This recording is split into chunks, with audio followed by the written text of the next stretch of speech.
Hi friends, அஸ்ஸலாமு அலைக்கும்.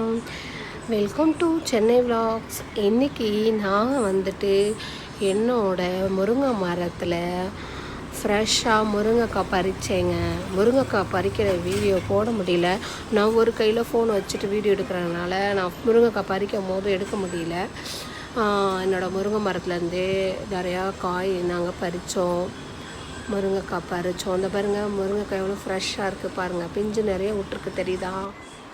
முருங்கைக்காய் பறித்து இன்றைக்கி சாம்பார் தான் வைக்க போகிறோம். முருங்கைக்காய், கேரட், அப்புறம் கத்திரிக்காய் 2 போட்டு சாம்பார் வச்சு, முருங்கைக்கீரை வந்துட்டு பருப்பு போட்டு கூட்டு வைக்க போகிறேங்க.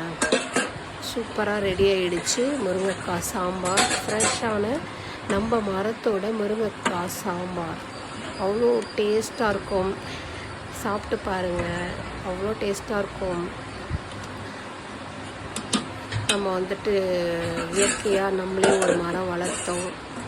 முருங்கை மரம், முருங்கை இலை, முருங்கை மரம் எல்லாமே முருங்கை இலை ரொம்ப சத்து. இந்த மாதிரி பருப்பு போட்டு இன்றைக்கி தான் முருங்கைக்கீரை நான் கூட்டு வச்சுருக்கேன். எப்பயும் வந்து நான் பொரியல் தான் பண்ணியிருக்கேன். இன்றைக்கி வந்துட்டு முருங்கைக்கீரை கூட்டு வச்சுருக்கேன்.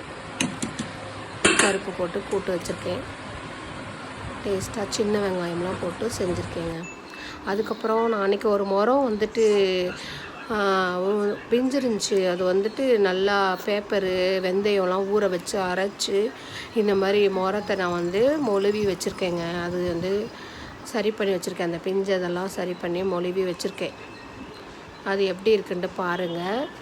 அது நல்லா ட்ரையாக காய விட்டுறணும். ஒரு நாள் காய விட்டு அதுக்கப்புறம் எப்படி இருக்குன்னு பாருங்கள். அப்படியே சூப்பராக புது மரம் மாதிரி ஆகிடுச்சுங்க. இது வந்து வீடியோவில் அவ்வளோ தெரியல. அது சூப்பராக புது மரம் மாதிரி ஆகிடுச்சு. இந்த மாதிரி பழைய மரம் வந்து உங்களுக்கு அரிசி படைக்கிற மரம் அப்படி இருந்தால் பேப்பர், வெந்தயம் ஊற வச்சு அரைச்சி தேய்ச்சி காய வச்சோன்னா அந்த மாதிரி சூப்பராகிடும். அப்புறம் நம்ம சமையலை முடித்தோன்னே மாவாட்டுற வேலை தான். மாவு அடிச்சிட்டோம். பாய்.